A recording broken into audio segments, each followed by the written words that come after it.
नमस्कार प्यारे मित्रों, आप सभी का बहुत बहुत स्वागत है हमारे YouTube चैनल पर। दोस्तों, आप सभी को पता है कि बीएसटीसी 2026 के फॉर्म शुरू हो चुके हैं। ऐसे में विद्यार्थियों के मन में सवाल आ रहा है कि सर बीएसटीसी की हम तैयारी शुरू कर रहे हैं तो हमें कौन कौन सी गलतियां नहीं करनी चाहिए। जी हाँ, आपने YouTube पर बहुत सारे वीडियो देख लिए होंगे जिसमें आपको बताया जा रहा है कि आप कैसे बीएसटीसी की तैयारी करेंगे, क्या सिलेबस है, इसको लेकर तो आपने बहुत सारे वीडियो देखे हैं। लेकिन आज के इस वीडियो में मैं आपको कुछ ऐसी बातें बताने जा रहा हूं जिसे अगर आप तैयारी के दौरान याद रखते हैं, ध्यान रखते हैं, तो आपको इस बार सिलेक्शन लेने से कोई नहीं रोक सकता। जी हाँ, यदि आप फ्रेशर है यानी पहली बार तैयारी कर रहे हैं तो आप कैसे पहली बार में ही सिलेक्शन ले सकते हैं, या अगर आप 3-4 सालों से तैयारी कर रहे हैं फिर भी आपका सिलेक्शन नहीं हुआ है तो आप कौन सी गलतियां कर रहे हैं जिसकी वजह से आपका सिलेक्शन नहीं हो रहा है, इसको लेकर आज की इस वीडियो में मैं बात करने वाला हूं। मैं आज आपको ज़्यादा सिलेबस वगैरह भी कुछ नहीं बताने वाला हूं, बल्कि मैं आपको ये बताने वाला हूं कि आप तैयारी के दौरान कौन कौन सी बातें ध्यान रखोगे जिससे आपका सिलेक्शन श्योर हो जाए। मैंने खुद ने 3 बार बीएसटीसी के एग्जाम को फोड़ा है, वो भी टॉप 1000 रैंक के बाद। हाँ, 26,000 सीटें आती है हर साल, उसमें से 1000 रैंक में आना आसान नहीं होता है। एक बार मेरी 699 रैंक लगी थी और एक बार मेरी 500वीं रैंक लगी थी। जी हाँ, आपको मैं बता दूंगा, इसके सबूत भी पास में स्क्रीनशॉट लगा के आप खुद देख लेना मैंने किस तरह से तैयारी की जिसकी वजह से मेरा सिलेक्शन हुआ। तो चलिए वीडियो को स्टार्ट करते हैं और आपको बताते हैं कि आप किस तरह से बीएसटीसी 2026 की तैयारी करें ताकि आपका सिलेक्शन श्योर हो सके। हर साल 26,000 सीटें आती हैं, उसमें से हमें किसी भी तरह से टॉप 26,000 रैंक में आना होता है और करीब 5-6-7 लाख फॉर्म हर साल भरे जाते हैं। अगर इतने फॉर्म आते हैं तो फिर कंपटीशन बहुत बड़ा हो जाता है और बहुत सारे विद्यार्थी इसमें फेल होते हैं। तो इसमें कम से कम आपको 420 से ज़्यादा नंबर लाने होते हैं तभी आपका सिलेक्शन होता है। मैंने एक बार 499 नंबर लाया और एक बार 450 नंबर लाया। कैसे मैं ये नंबर लेकर आया और क्या स्ट्रेटजी थी मेरी, आज की इस वीडियो में पूरी बातें शेयर करने वाला हूँ। वीडियो में आखिर तक बने रहिएगा, आपको सब कुछ जानने को मिलेगा।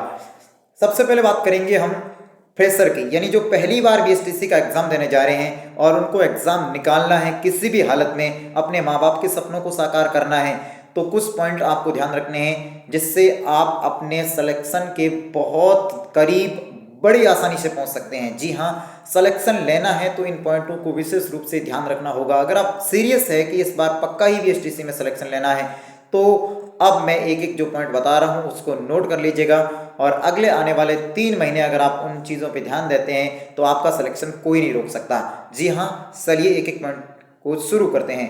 पहला पॉइंट है कि अगर आप बीएसटीसी की तैयारी शुरू कर रहे हैं, आप 12वीं पास अभी तक शायद नहीं हुए हैं, तब भी आप फॉर्म लगा दीजिए और फॉर्म लगाते ही तुरंत आपको इसकी तैयारी शुरू कर देनी है। तो तैयारी शुरू करते ही पहली बात आपको क्या ध्यान रखनी है कि बीएसटीसी का सिलेबस निकलवाना है। ऐसे नहीं है कि सिलेबस फ़ोन में से देख लिया और बाद में पता किया कि इसमें तो राजस्थान जी के है, मैं राजस्थान जी के पढ़ लेता हूँ, हिंदी पढ़ लेता हूँ। नहीं साहब, ऐसे नहीं करना है। ऐसे ही तो बच्चों का सिलेक्शन नहीं होता। पहले आप सिलेबस निकालो, सिलेबस निकालने के बाद ये पता करो कि उसमें कितने प्रश्न किस विषय से आ रहे हैं। जैसे 150 प्रश्न आपके राजस्थान जीके से आने हैं, 150 प्रश्न आपके शिक्षण अभिरुचि से आने हैं, 150 प्रश्न आपके रीजनिंग के आने हैं और 30 हिंदी के और 20 अंग्रेजी के सवाल आने हैं। सभी को पता होगा ये सिलेबस। लेकिन अगर आप इस सिलेबस को देखकर ही छोड़ दोगे तो आपका सिलेक्शन नहीं होगा। सिलेबस को ध्यान से पढ़ो कि उसके अंदर चीज़ें क्या है, आपको क्या पढ़ना है ये आपको डिसाइड करना है। कई बार क्या होता है, हम सिलेबस देख लेते हैं और सोच लेते हैं ये तो बहुत ईजी सिलेबस है, इस बार हमारा सिलेक्शन हो जाएगा आराम से, हम तो पढ़ लेंगे ये। नहीं साहब, उस सिलेबस के अंदर गहराई बहुत है। आप ऊपर से जितना देख रहे हैं ना उतना सिलेबस नहीं है, ध्यान रखना। आप जैसे रीजनिंग ले लीजिए, इसका सिलेबस बहुत छोटा है लेकिन हम इसकी प्रैक्टिस नहीं करते।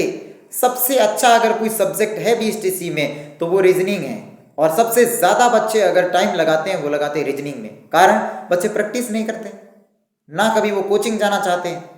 आधे बच्चों के पास पैसे नहीं है, वो कोचिंग नहीं जाना चाहते, और जिनके पास पैसे है वो कोचिंग जाते हैं। कोचिंग जाने के बाद वो अपने काम में दूसरे में बिजी हो जाते हैं, वो तो भूल ही जाते हैं कि मैं बीएसटीसी की तैयारी करने आया था। लेकिन अगर आप पहली बार बीएसटीसी को निकालना चाहते हैं सीरियसली तो मैं कहता हूं आप कोचिंग में ज़रूर एडमिशन लीजिएगा, क्योंकि पहली बार में आपको पता नहीं होता कि कैसे सिलेबस कवर करना है, कौन सा टॉपिक पढ़ना है, कौन सा छोड़ना है। पहली बार आपकी कोचिंग बहुत ज़्यादा आपको गाइड करेगी। और अगर आप किसी भी कोचिंग में एडमिशन भी नहीं लेना चाहते हैं, आपके पास पैसे नहीं है, आप पैसे अफोर्ड नहीं कर पा रहे हैं, तो मैं कहता हूँ आपको क्या करना है, आपको अपने सिलेबस को ध्यान से देखना है, सिलेबस के एक एक पॉइंट को ध्यान से देखना है, और उसके बाद आपको रीजनिंग का एक एक सिलेबस का जो टॉपिक है उसको ध्यान से पूरे के पूरे टॉपिक को पढ़ना है। उसके बाद उस टॉपिक से संबंधित सारे वीडियो जो YouTube पर आपको मिलते हैं उसमें से किसी एक टीचर को चुनिएगा। ऐसे नहीं कि आज इसका वीडियो देख लिया, कल इसका देख लिया, मिक्सअप क्वेश्चन देख लिया, ऐसे नहीं करना है। टॉपिक वाइज वीडियो देखने हैं, सारी रीजनिंग की एक एक टॉपिक की वीडियो देखो। इसके बाद सारों का मिक्सअप में रोज का एक मॉडल पेपर निकालो। ऐसे नहीं पहले दिन मॉडल पेपर निकालना शुरू कर दिया, पहले आप रीजनिंग के सारे टॉपिक खत्म करो, इसके बाद उसके मॉडल पेपर निकालो। लेकिन रीजनिंग की एक बार आपकी सारी क्लासें पूरी होने के बाद रोज आपको एक मॉडल पेपर निकालना है, तब जाके आपकी रीजनिंग कंप्लीट होगी। ऐसी रीजनिंग कंप्लीट नहीं होगी। सबसे पहले तो बात यही है कि आप रीजनिंग पे ज़्यादा ध्यान दोगे। पहली बार अगर आप तैयारी कर रहे हैं तो रीजनिंग के 30 से कम टॉपिक है, मैं तो मानता हूँ 20-22 टॉपिक है बड़ी मुश्किल से, और कुछ किताबों में तो ये 15-16 पे ही खत्म हो जाते हैं, ज़्यादा टॉपिक नहीं है। हल्की सी मैथ भी आती है, कुछ 2-3-4 साल से मैथ आनी शुरू हो गई है, पहले मैथ नहीं आती थी। और ध्यान रखिएगा, आप जो सिलेबस देख रहे हैं वो नया सिलेबस है, उसमें कुछ ऐड तो नहीं हुआ है, वो भी देख लीजिए, क्योंकि पुराने वाले सिलेबस से संबंधित वीडियो भी यूट्यूब पर पड़े हैं, वो थोड़े ध्यान रख के देख लेना आराम से। और अगर आप कोचिंग ज्वाइन कर रहे हैं तो आपके लिए गोल्डन चांस है। जी हाँ, अगर आप कोचिंग ज्वाइन कर रहे हैं तो मैं तो कहता हूँ आपके लिए सबसे बढ़िया है, क्योंकि पहली बार बच्चे को पता नहीं होता कैसे पढ़ना है, याद कैसे करना है। हर कोई घर पे तैयारी करना तो चाहता है, लेकिन उसे पता नहीं होता कि किस तरीके से याद करना है, इसलिए उसे एक अच्छे टीचर की ज़रूरत होती है। अगर उसे अच्छा टीचर मिल जाए तो वो तैयारी में कितना भी कमज़ोर क्यों ना उस बच्चे को निकाल के देता है वो टीचर। जी हाँ, मैं खुद 2 साल से मैंने BSTC करी है। अब जो BSTC मैंने की है उसमें मेरे सिलेक्शन में कहीं ना कहीं ऑनलाइन का ज़्यादा योगदान रहा है, लेकिन मैं मानता हूँ मुझे जो आसपास के टीचर से ज्ञान मिला है वो बहुत ज़्यादा काम आया है मेरे सिलेक्शन में।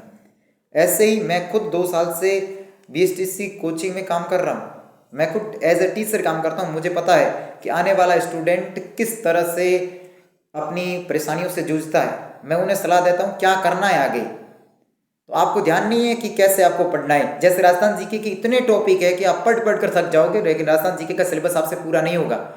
इसके लिए आपको एक अच्छे टीचर चाहिए जो आपको शॉर्टकट भी पढ़ा सके और सारे सिलेबस के टॉपिक जो इम्पोर्टेंट है वो करवा सके, आपको बता सके कि ये सिलेबस में ज़्यादा महत्वपूर्ण है, आप इस पर ध्यान ज़्यादा दीजिए। आप कचरा पढ़ना शुरू कर देंगे, बहुत सारा बड़ा विस्तार से पढ़ोगे तो सिलेक्शन नहीं होगा, क्योंकि जीके का सिलेबस बहुत लंबा है। इसलिए उस सिलेबस को ध्यान से और महत्वपूर्ण टॉपिकों को ही ध्यान में रखकर पढ़ना है, क्योंकि अभी आपके 12वीं के एग्जाम भी चल रहे हैं, तो वो पहले भी BSTC से पहले आपको वो भी देने हैं, साथ साथ में BSTC की भी तैयारी करनी है। तो रीजनिंग तो आप चलो घर पे ऑनलाइन भी पढ़ सकते हो, या अगर कोचिंग जाते हो तो और भी अच्छी बात है, वहाँ पढ़ो लो। वहाँ अगर पढ़ोगे तो आपको टीचर बहुत अच्छे से समझा पाएगा, आमने सामने आपकी बात होगी, आपको कोई प्रश्न समझ में नहीं आएगा तो आप टीचर से पूछोगे तो आपको बता देंगे, और वहाँ पता भी लगता है कि हमारा कंपटीशन कितना बड़ा है। जब कोचिंग में आप बहुत ज़्यादा लड़कों को देखते हो ना, तब लगता है कि हाँ यार कितना कंपटीशन है और हमें कितना पढ़ना पड़ेगा। नहीं तो आप घर पे आपको पता नहीं लगता, और घर पे अच्छी पढ़ाई नहीं होती, मैं मानता हूँ। आप भले ही सोच लो कि मैं नहीं घर पे पढ़ाई कर लूँगा, ऐसे कर लूँगा, वैसे कर लूँगा, नहीं होता साहब, मुझे पता है नहीं होता है। आप घर पे या तो फ़ोन देखोगे दिन भर, या कोई दोस्त से बातों करने में लग जाओगे। इसलिए कोचिंग जाना जरूरी है। कोचिंग जाने के कई फ़ायदे भी है। आपकी एक तो रेगुलरिटी बन जाती है कि रेगुलर कोचिंग जाना ही है, क्योंकि आपने पैसे दिए तो आप हमेशा कोचिंग जाओगे, और अगर आप हमेशा कोचिंग जाओगे तो आपका सिलेक्शन श्योर है, क्योंकि आप रेगुलर पढ़ोगे, और रेगुलर पढ़ोगे तो रेगुलरिटी इंसान को एक न एक दिन सिलेक्शन ज़रूर दिलवाती है। और दूसरी बात, आपका टाइम टेबल बन जाएगा, आपको पढ़ना ही पड़ेगा। जो कोचिंग में आपको टीचर पढ़ाते हैं वो घर आके आप पढ़ोगे, नहीं तो आप सोचोगे यार आज नहीं कल कर लेंगे, कोई दिक्कत नहीं, लेकिन कोचिंग में तो टीचर हमेशा करवाएगा। इसलिए मैं कह रहा हूँ अगर आप पहली बार है तो कोचिंग जरूर जाइएगा। हाँ, दूसरी बार है तो आप घर बैठ के भी तैयारी कर सकते हैं अपना टाइम टेबल बना के, इसमें कोई दिक्कत नहीं है। और फिर बात आती है कि शिक्षण अभिरुचि कहाँ से पढ़ें। वैसे तो शिक्षण अभिरुचि पर यूट्यूब पर बहुत सारे चैनल्स हैं, लेकिन लहर क्लासेज या लहर पाठशाला सबसे बेहतरीन ऑप्शन है आपके लिए, जो इतना अच्छा आपको शिक्षण अभिरुचि का नॉलेज बता देंगे कि आप अपने नॉलेज से आसानी से प्रश्न हल कर सकते हैं। और दिनेश जी सर इतना अच्छा पढ़ाते हैं कि आप खुद एक बार पढ़ लोगे शिक्षण अभिरुचि तो आपको पता लग जाएगा, वो बहुत अच्छा पढ़ाते हैं। मैं खुद जब BSTC की तैयारी कर रहा था तो उनकी क्लासें देखता था शिक्षण अभिरुचि की, बहुत अच्छा पढ़ाते हैं, वास्तव में अच्छा पढ़ाते हैं। तो ये हुई पहली बात कि सिलेबस देखना है और सिलेबस देख के बाद में तैयारी शुरू करनी है। मेन पॉइंट ये है कि सिलेबस के एक एक टॉपिक को ध्यान से देखना है और फिर उन टॉपिक को आपको सिलेक्ट करना है जो छोटे हैं, कम समय में कवर हो सकते हैं और ज़्यादा नंबर दिला सकते हैं, उनको पहले कवर करना है। जो बड़े टॉपिक है और जिनमें कम नंबर के सवाल पिछले पेपरों में आए हैं उनको थोड़ा छोड़ देना है, ताकि आप कम समय में भी ज़्यादा सिलेबस कवर कर सको। दूसरी बात यह है कि अगर आप पहली बार तैयारी शुरू कर रहे हैं तो या तो अपने किसी सेलेक्टेड दोस्त से सलाह लीजिए या कोचिंग ज्वाइन करिए। आपको मार्गदर्शन की सख्त ज़रूरत है। कई बच्चे पहली बार में यूं ही रह जाते हैं, वो सोचते हैं यार बैठे बैठे अपना तो अपने आप ही सिलेक्शन हो जाएगा। नहीं साहब, इसमें बहुत सारी बातें होती है, पेपर कैसे हैंडल करना होता है, प्रैक्टिस बहुत ज़्यादा सही है। इसलिए आपको टीचर की ज़रूरत है। टीचर आपको बताएगा किस तरह से आपको कौन से सब्जेक्ट पर ध्यान देना है, कौन सा सब्जेक्ट आपका वीक है, आपको क्या याद नहीं हो रहा है, किस तरीके से याद करवाना वो बताएगा। इसलिए पहली बार अगर आप कोचिंग ज्वाइन करना चाहते हैं तो अपने स्थानीय कोचिंग को ही ज्वाइन करें। ऐसा नहीं कि बहुत बड़ी कोचिंग पे चले गए और वहाँ पे तो हमारा सिलेक्शन से और है। नहीं साहब, जितनी बड़ी कोचिंग में जाओगे आपकी बर्बादी उतनी ही ज़्यादा होगी। बिल्कुल, भले आपको बुरा लग रहा होगा, लेकिन अगर आप मेरी बात रियलाइज़ करोगे तब पता लगेगा। आप सोच रहे हैं कि आप किसी कोचिंग का प्रमोशन कर रहे हैं, नहीं, आप बड़ी कोचिंग में जा सकते हो, कोई दिक्कत नहीं है, लेकिन वहाँ हज़ारों की भीड़ होगी और हज़ारों स्टूडेंट में से अगर आपको समझ में आ रहा है फिर भी कोई बात नहीं और समझ में नहीं आ रहा है तो आप पूछ भी नहीं सकते, क्योंकि 1000 स्टूडेंट अगर एक एक पूछेंगे तो सामने वाला टीचर कितनों को बताएगा बताओ। और अगर आप 30-40 बच्चों की कोचिंग में जा रहे हैं, आपको सवाल नहीं आ रहा है तो आप खड़े होकर पूछ सकते हैं और आपको टीचर उसका उत्तर बताएगा। और एज ए टीचर उसका कर्तव्य बनता है कि वो अपने शिष्यों के प्रश्नों का उत्तर दें, और वो आपको अकेले में भी मिल सकता है। अब 30 लड़के हैं, 30 में से बाकी लड़कों की छुट्टी होने के बाद अगर आपको कोई समझ में नहीं आ रहा है तो टीचर के पास जाकर पूछिए, आपको तो वो अकेला भी मिल जाएगा, आराम से आपको समझा देगा। और 1000 स्टूडेंट पढ़ाने वाला टीचर हमेशा अपने आप को कभी फ्री नहीं रख पाता है। वो तो आपको पढ़ा के चला जाएगा, आपको समझ में आया नहीं आया आपको भी बंद करके फिर से घर चले आते हो। इसलिए कहता हूँ स्थानीय कोचिंग ज्वाइन करो, छोटी कोचिंग ज्वाइन करो, जहाँ पर आप टीचर से आमने सामने मिल सको, बात कर सको, टीचर से शंका मत रखो। आपको आ रहा है कोई दिक्कत नहीं, लेकिन नहीं आ रहा तो आप पूछो। ऐसा नहीं है कि मेरे को नहीं आ रहा सर, मेरे को डर लग रहा है यार सर, पता नहीं क्या कह देंगे, डरना नहीं है। अगर आप कोचिंग में पैसे दे रहे हो तो आप खुद दबा के टीचर को कह सकते हो कि सर हमारे सिलेबस में ये कमी है, हमको ये समझ में नहीं आ रहा है। आप पैसे दे रहे हो, ऐसे ही बिना फालतू नहीं जा रहे, आप टीचर से सवाल कर सकते हो, कोई दिक्कत नहीं है। और बड़ी कोचिंग में जाओगे तो आपको सवाल पूछने नहीं देंगे। आप छोटी कोचिंग में जाइएगा, लेकिन जाने के बाद छोटी कोचिंग में आप सोच रहे हो कि हमारा सिलेक्शन नहीं होगा। नहीं साहब, आप पहले 2-3 दिन जाओ, चेक करो कि कोचिंग के अंदर क्या पढ़ाया जा रहा है।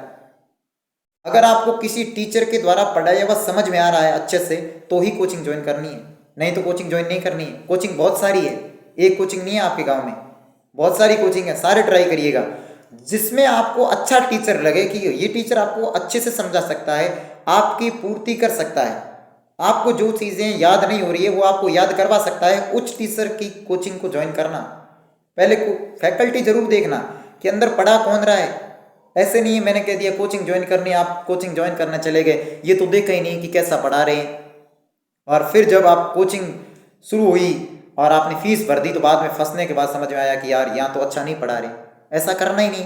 3-4 दिन पहले जाओ, देखो कि प्रत्येक टीचर कैसा पढ़ा रहा है। अगर टीचर में कुछ गलती है तो पहले तो आप कोचिंग के डायरेक्टर से संपर्क कीजिएगा, सर ये फैकल्टी मुझे पसंद नहीं आई, आप इसकी जगह या तो दूसरी सेटल कीजिए या मैं यहाँ से एडमिशन नहीं लूँगा। आप खुद अपनी फैकल्टी चूज करिएगा। हाँ, हो सकता है एक आध टीचर कमज़ोर हो तो चल जाएगा, लेकिन सारे टीचर जहाँ कमज़ोर हैं वहाँ मत जाइएगा। अच्छे टीचर हो उन्हीं के पास जाना है और ऐसी कोचिंग देखनी है जिसमें बच्चे भी कम हो, अच्छा टीचर हो पढ़ाने वाला। ऐसी कोचिंग पहली बार में ज्वाइन करनी। और अगर आप 3-4 साल से तैयारी कर रहे हैं और आप बड़ी कोचिंग में जा रहे हैं तो आप यही गलती कर रहे हैं, बस बड़ी कोचिंग में जाना ही नहीं है। बड़ी कोचिंग में जाने से अच्छा है कि आप ऑनलाइन कोर्स ज्वाइन कर लो, इसी से तैयारी करो। 2 साल 3 साल से तैयारी कर रहे हो तो कहीं ना कहीं आपकी गलती है प्रैक्टिस में, या आप पेपर में गलती कर रहे हो। जिस वक्त आप पेपर को हल करते हो उस समय ध्यान नहीं रखते हो, या तो गोला ऊपर नीचे हो जाता है। 3-4 बार आपने एग्जाम दिया, या तो आपका डर खत्म नहीं हो रहा है, इसी वजह से आपका सिलेक्शन नहीं हो रहा है। घर पे तैयारी करो, उसमें कोई दिक्कत नहीं, लेकिन टेस्ट देने जरूर जाओ कोचिंग में, इससे आपका डर दूर होता है। टेस्ट सीरीज एक सिलेक्शन में बहुत बड़ा रोल अदा करती है। जो बच्चा ज़्यादा टेस्ट देता है उसका सिलेक्शन जल्दी होता है, यही कारण है।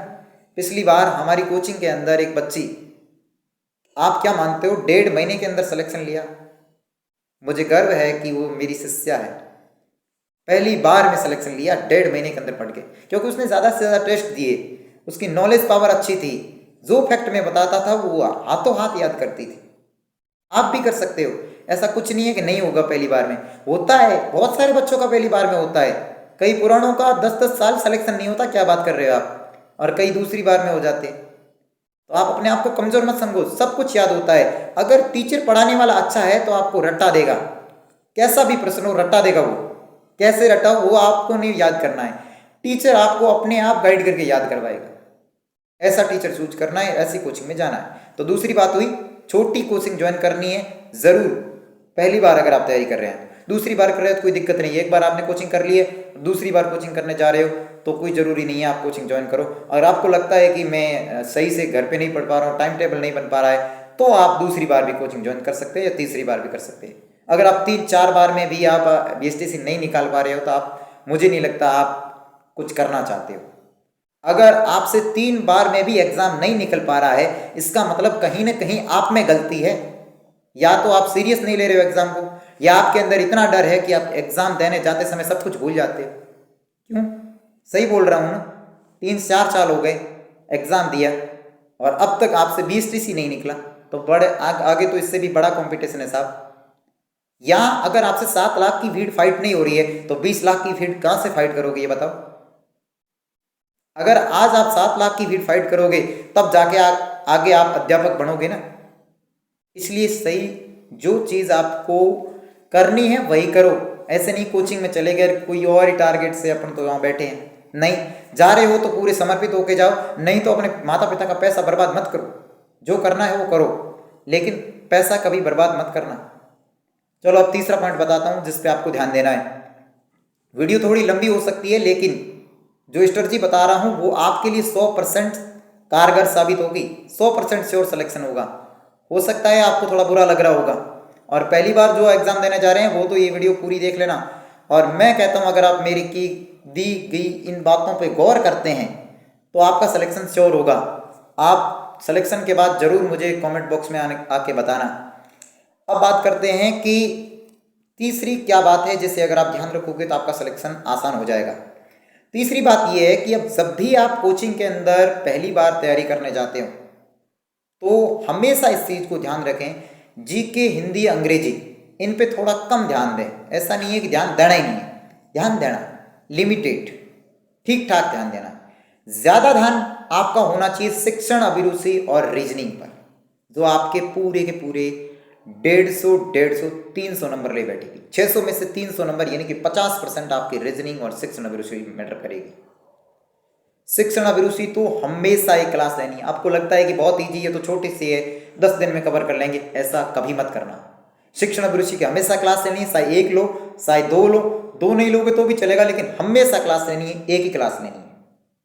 और उसके नोट्स बनाओ, उसे अच्छे से याद करो, और जब पूरा हो जाए तो उसका रिवीजन जरूर करो। कम से कम 20-25% आप जरूर लगाओ। और आपकी कोचिंग के अंदर चल रही है तो कोई दिक्कत ही नहीं, अच्छी बात है। आपका टाइम टेबल बना हुआ है, उसमें शिक्षण अभिरुचि भी करवा रहे हैं, सब कुछ करवा रहे हैं, तो बढ़िया। तो रीजनिंग और किस पे, शिक्षण अभिरुचि पे ज़्यादा ध्यान देना है। यहाँ पे आपके सिलेक्शन के चांसेस बढ़ते हैं, क्योंकि ये प्रश्न ज़्यादा हार्ड नहीं आते। शिक्षण अभिरुचि में तो समझ पर आधारित आते हैं, और रीजनिंग जिसमें अगर आपकी अच्छी प्रैक्टिस है तो आप धर्राटेदार तरीके से रीजनिंग को फाड़ सकते हैं। और जब आप रीजनिंग में अच्छे से अच्छा स्कोर कर लेते हैं तो आप सिलेक्शन की लाइन के नज़दीक पहुंच जाते हैं। मैंने यही किया। पहली बार मेरा सिलेक्शन जब हुआ था तो मुझे पता था कि गड़बड़ कहाँ हो सकती है। उस समय मेरी रीजनिंग थोड़ी कमज़ोर रही थी, फिर भी मेरा सिलेक्शन हुआ, क्योंकि मेरा जीके का पार्ट बहुत मजबूत था। जीके पिछली बार जब मैंने एग्ज़ाम दिया था आज से 2 साल पहले, मेरे जीके में 150 में से 147 नंबर है।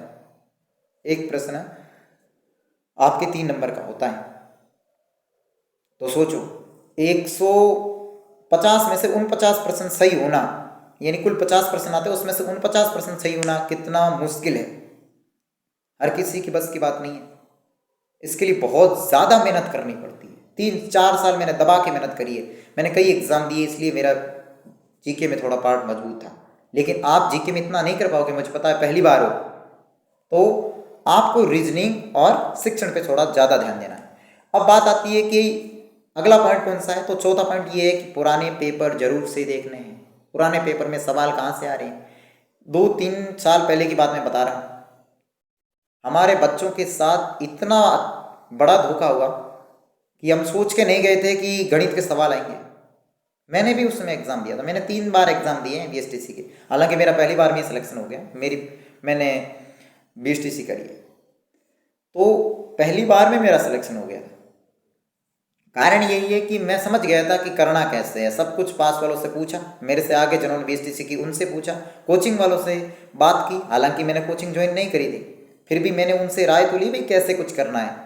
आपको कोई अच्छा दोस्त है या आपके कोई नज़दीक टीचर है तो उससे सलाह जरूर लीजिएगा, वो आपको बता देंगे क्या करना है। तो पुराने पेपर जरूर हल करने हैं, उसमें भी पिछले 2 साल के, इससे ज़्यादा पुराने देखोगे तो उसमें आप भटक जाओगे। देखने जरूर है, उसके सवाल जरूर देखने हैं कि कैसे आ रहे हैं, लेकिन उसके सिलेबस को ध्यान में नहीं रखना है। सिलेबस हमेशा पिछले 2 सालों के पेपर से तय होता है। पिछले 2 साल से मैं देख रहा हूँ कि रीजनिंग के साथ कुछ गणित के प्रश्न भी आ रहे हैं, गणित के प्रश्नों पे भी ध्यान रखना, अब आने लग गए, पहले नहीं आते थे, तो उन पे भी थोड़ा ध्यान रखना है। कई बार हम कोचिंग में बहुत सारा पढ़ा तो देते हैं रीजनिंग, लेकिन कुछ प्रश्न गणित के आ जाते हैं, फिर कहते हैं सर आपने तो यार गणित पढ़ा ही नहीं, नॉर्मल गणित भी पढ़नी पड़ेगी। आप 12वीं पास करके आए तो थोड़ी बहुत आपको गणित भी आनी चाहिए, इसलिए कहता हूँ थोड़ी बहुत गणित भी पढ़ लेना, ठीक है ना। सिलेबस को अच्छे से देख लेना, पीछे 2 साल के जो पेपर है उनके सवाल देख लेना, किस तरह के सवाल आ रहे हैं, क्या लेवल आ रहा है, और कितने नंबर से कौन सा प्रश्न आ रहा है, किस किस टॉपिक से प्रश्न ज़्यादा आ रहे हैं, तो वहाँ पे थोड़ा ज़्यादा फोकस करना है। बस पुराने पेपर में विशेष रूप से 2 साल के पेपर को अच्छे से एनालाइज कर लेना, आपको पता लग जाएगा। अगर आपको पेपर में से कुछ भी समझ नहीं आ रहा है तो आप गुरुजी के पास लेकर जाइएगा और समझाइएगा सर इस साल अगर इस टॉपिक से इतने सवाल आए हैं तो क्या अगले साल आने की पॉसिबिलिटी है, कैसे सवाल आ सकते हैं। तो कोचिंग में आप पढ़ रहे हैं तो आप उनसे एक बार ज़रूर सलाह लीजिएगा कि सर ये पिछले साल का 2 साल का पेपर ऐसा आ रहा है तो आप हमें इसके अकॉर्डिंग ही तैयारी करवाइए। मैं तो हमेशा यही करता हूँ, जब भी मेरी कोचिंग में पढ़ाता हूँ तो मैं तो पिछले 2 साल के पेपर को ध्यान में रख कर ही पढ़ाता हूँ, ताकि बच्चों के साथ धोखा ना हो। कई बार ऐसा होता है कि हम तैयारी तो करवा देते हैं, पढ़ा तो बहुत कुछ देते हैं, लेकिन आता कुछ भी नहीं। ऐसा नहीं करना चाहिए। अगर कोई बच्चा आपके ऊपर भरोसा कर रहा है तो आप ये यकीन मानिए कि आप बच्चों को वो चीज़ दीजिएगा जिसकी वजह से बच्चे आपको ज़िंदगी भर याद करें। मैं 2-3 साल से पढ़ा रहा हूँ, लेकिन मैंने आज तक कभी बिना तैयारी की एक भी क्लास नहीं ली। कारण क्योंकि मैं बच्चों के साथ धोखा नहीं करना चाहता। मेरे से पढ़ा हुआ कोई भी बच्चा ये फील नहीं करे कि सर ने जो पढ़ाया वो परीक्षा में नहीं आया, ऐसा मैंने कभी किया ही नहीं। मैं हमेशा पीछे के पेपर देखता हूँ, उसके बाद उसमें से कौन से सवाल आ सकते हैं, क्या पॉसिबिलिटी है, प्रश्न कैसे बच्चों को याद करवाने, इन सभी चीज़ों को ध्यान में रखता हूँ। अब अगली बात है कि जीके, हिंदी और अंग्रेजी इनकी तैयारी कैसे करें, क्योंकि इनका सिलेबस बहुत लंबा है और इनको एकदम ख़त्म करना आसान नहीं है। विशेष रूप से हिंदी का ध्यान रखना, हिंदी का सिलेबस आसानी से पूरा हो जाएगा और उसको छोड़ना भी नहीं है, बहुत अच्छे से करना है, क्योंकि ये एक बहुत बढ़िया सब्जेक्ट है जिसमें लिमिटेड सिलेबस है और अच्छा स्कोर किया जा सकता है। अब कई बच्चे ऐसे होते हैं जो गणित थोड़ी बहुत कर लेते हैं, रीजनिंग कर लेते हैं, शिक्षण अभिरुचि कर लेते हैं, हिंदी कर लेते हैं, लेकिन अंग्रेजी को तो बिल्कुल ही छोड़ देते हैं। ये भी बहुत बड़ी गलती है, मैं मानता हूँ। आपको अगर सिलेक्शन लेना है तो आपके सभी सब्जेक्ट मजबूत होना बहुत ज़रूरी है, इसलिए अंग्रेजी को बिल्कुल मत छोड़िएगा। उसमें से वो टॉपिक निकालिए जो आपने 12वीं तक पढ़े हैं, जैसे आर्टिकल हुआ, जैसे नाउन प्रोनाउन हुआ। तो ये ऐसे छोटे छोटे टॉपिक है जो आपको आसानी से समझ आ सकते हैं। जैसे पैसेज को हल करना है, ये क्या है, बहुत छोटे छोटे टॉपिक है। अंग्रेजी का सिलेबस मुट्ठी भर है, लेकिन हम डर के छोड़ देते हैं कि ये तो यार अपन से कभी नहीं होगा। नहीं भाई, पढ़ना पड़ेगा, सिलेक्शन लेना है तो पढ़ना पड़ेगा, और बिना पढ़े सिलेक्शन बिल्कुल नहीं होगा। आप सोच रहे हो कि अंग्रेजी छोड़ के हम सिलेक्शन ले लेंगे, जो आप छोड़ते हैं वही आपके सिलेक्शन ना होने का कारण बनता है। बहुत बड़ी गलती कर रहे हैं आप। अगर आप किसी सब्जेक्ट से डर रहे हैं तो आप सिलेक्शन छोड़ रहे हैं, वही सिलेक्शन है आपका और उसी को आप छोड़ रहे हैं। छोड़ना तो है ही नहीं, थोड़ा पढ़ो, जो आपको समझ में आता है वो पढ़ो, लेकिन पढ़ना जरूर है, अंग्रेजी को छोड़ना नहीं है। अगर आप 20 में से 10 प्रश्न अच्छे से कर देते हो तो भी आपका सिलेक्शन होगा, लेकिन अगर आप 20 में से 20 छोड़ के आ रहे हो, इसका मतलब आपका सिलेक्शन नहीं होगा। इस बात की पूरी पूरी गारंटी है। पढ़ो, जो समझ में आता है, जितना समझ में आता है उतना पढ़ो बस। ज़रूरी नहीं है कि सारे आपको अंग्रेजी में आने जरूरी है, नहीं, पढ़ना है, जितना आपको अच्छे से समझ में आ रहा है वही पढ़ना है बस। अब बात आती है जीके की। जीके कैसे पढ़े?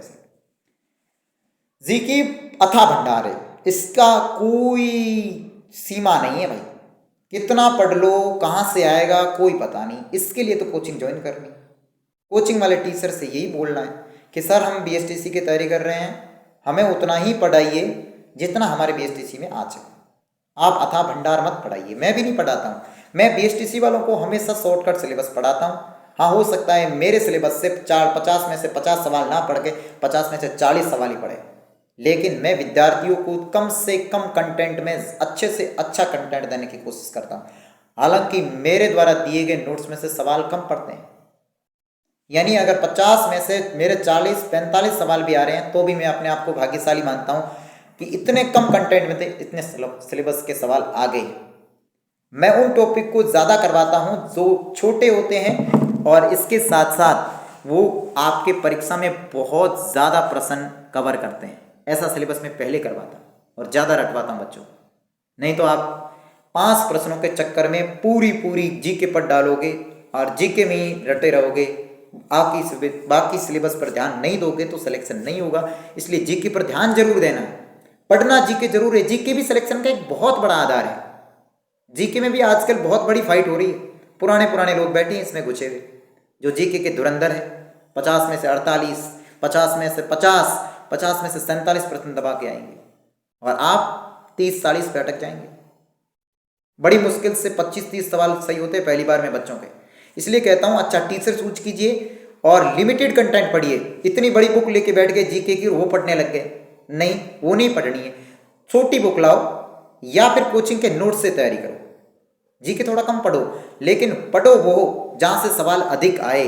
छोटी किताब लो, उसमें से तैयारी करो, वो जीके पढ़ो, ऊपर से पढ़ लो।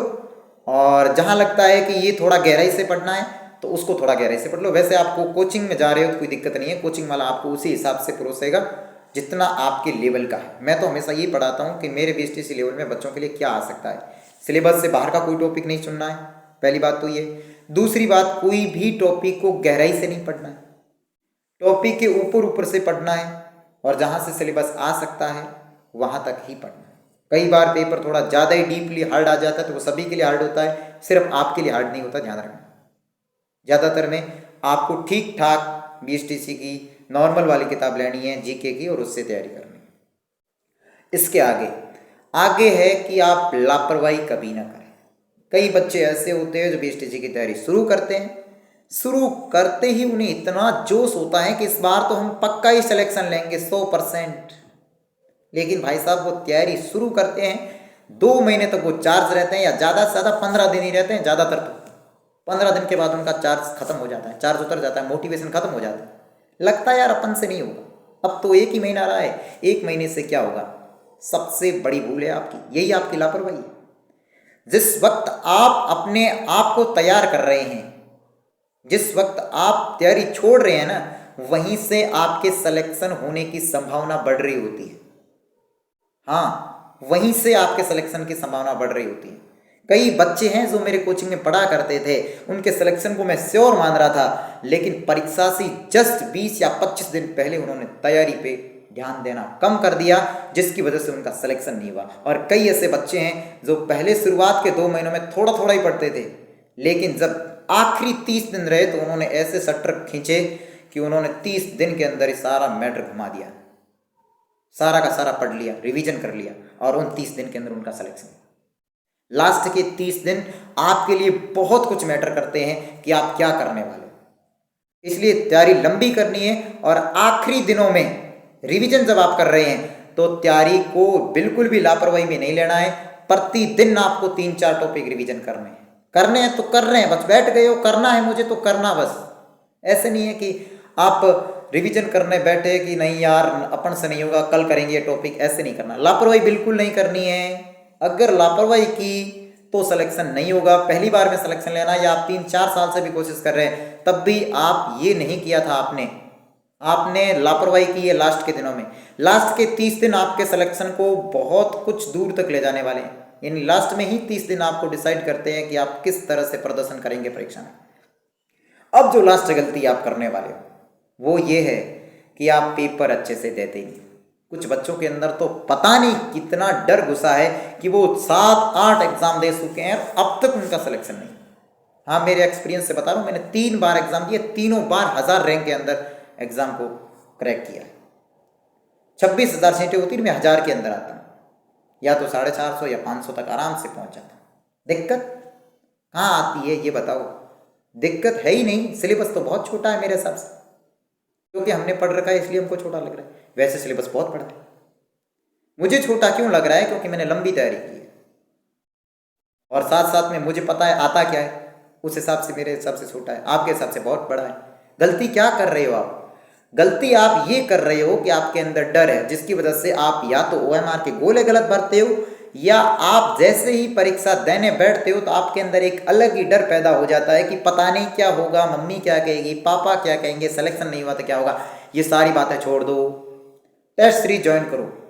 सबसे अच्छा आपके लिए ऑप्शन ये है कि अगर आप BSTC में सिलेक्शन लेना चाहते हैं, 2-3 साल से आपका सिलेक्शन नहीं हो रहा है, तो आप टेस्ट सीरीज ज्वाइन करो। प्रतिदिन टेस्ट दो, ऑनलाइन भले ही दो, उससे कोई फर्क नहीं पड़ेगा, लेकिन ऑफलाइन टेस्ट जरूर देने, वहां देने हैं जहाँ ज़्यादा से ज़्यादा बच्चे हैं, उन भीड़ के अंदर बैठना है। और फिर आपको ऐसे सोचना है कि मैं एग्जाम हॉल के अंदर बैठा हूं और एग्जाम दे रहा हूं, लेकिन जब मैं एग्जाम में बैठो तब आपको ये सोचना है मैं कोचिंग में टेस्ट दे रहा हूं। बहुत ईजी टेस्ट है और मेरे लिए ये टेस्ट कोई मैटर नहीं करता, सारा डर भूल जाना है।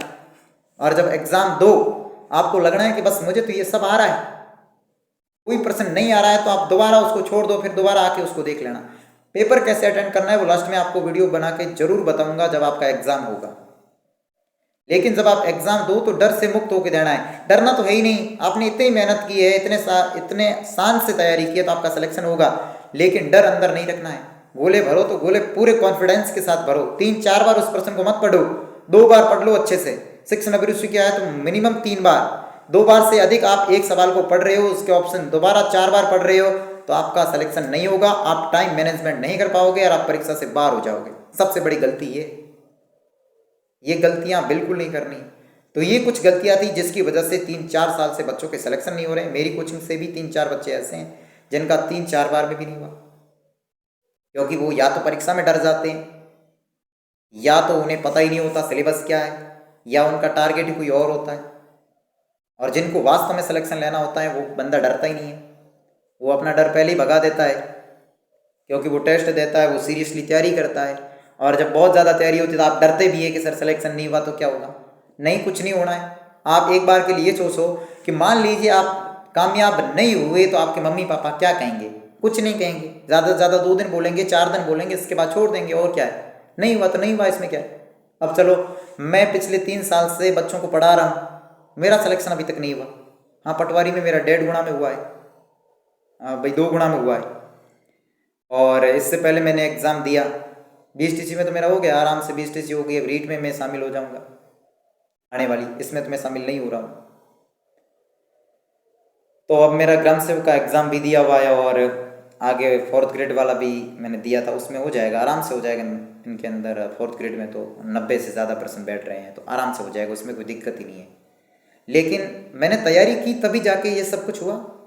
मैंने BSTC भी निकाली है, इसके बाद का ये एग्ज़ाम दिया है। अब मैं पटवारी के अंदर 6 लाख की भीड़ के अंदर 5,000 में आया हूँ, तो मेरे लिए ये कम बात नहीं है। मैं तो मानता हूँ मेरे लिए यही अच्छी बात है। कोई बात नहीं, मैं फाइनल रूप से सिलेक्टेड नहीं होऊंगा, लेकिन मैंने जो दाव लगाया है इसमें भी मैं 5,000 रैंक के अंदर पहुँचा हूँ। मान लीजिए अगर 7,000 पद होते तो सिलेक्शन होता श्योर। अपन अगर इतने पदों के अंदर यहाँ तक पहुँच रहे हैं, इतने टफ कॉम्पिटिशन में भी, तो यकीन मानिएगा अपन का कॉन्फिडेंस कितने ऊंचे लेवल पर जाता है। इसलिए अगर आप BSTC को एक बार फोड़ दोगे ना, तो आपको आने वाली भर्तियों के अंदर ये कॉन्फिडेंस मिलेगा कि हमने BSTC कर रखी है तो हम और भी कुछ कर सकते हैं। इसलिए आज की वीडियो के अंदर दोस्तों इतना ही। मिलते हैं आपसे अगली वीडियो में। मैं आप सभी से उम्मीद करता हूं कि आपको मेरी वीडियो पसंद आई है, वीडियो को लाइक करेंगे, और मैं आपके सपनों को सपोर्ट करता हूं कि आप 2025 के अंदर भले ही सिलेक्टेड ना हुए हो, लेकिन 2026 की BSTC में सिलेक्शन लेकर बताओगे और मुझे आज कमेंट करके वादा करके जाओगे कि सर हम तैयारी इस तरह से करेंगे कि हमारा इस बार पक्का नौकरी के अंदर सिलेक्शन होके रहेगा। नौकरी अभी तो नहीं लगेगी, अभी तो आपकी डिग्री शुरू होगी, लेकिन आने वाली रीट के अंदर आप भी टीचर बनोगे, पूरी उम्मीद है।